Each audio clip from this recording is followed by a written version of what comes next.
Hi, I just put my kids to bed and I'm outside getting some steps in. A daily step goal is part of my remote training program with Tina.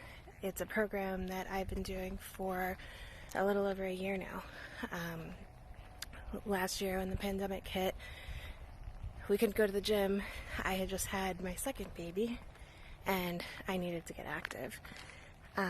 In my work with Tina, I have addressed some diastasis recti issues, also gotten a whole lot more active, which has given me energy. I'm sleeping better. I'm making slow progress towards my goals. My format that I work out with Tina in is really focused on constant movement, getting up off the couch, being just generally more active. So what I do is what we call exercise snacks.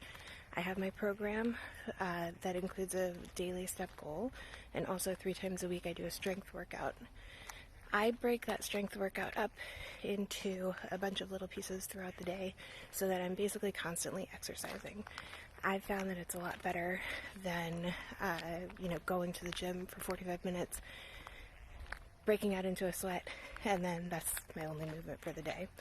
Doing it this way helps me actually get it done, because having 2 small kids, I can't get out of the house to the gym for hours a day. It helps me stay active.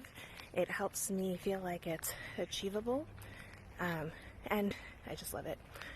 2 things that I love about the program. I love Tina. I love the way that she makes things work for my life.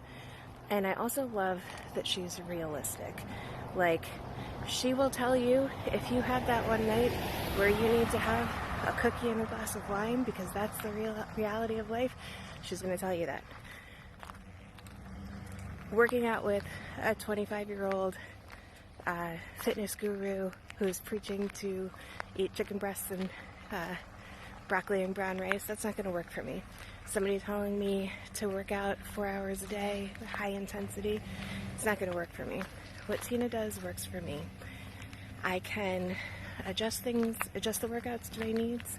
I can make it work for me and my life, and she's just a blast to work with, and I'm getting results. Love Tina. Bye.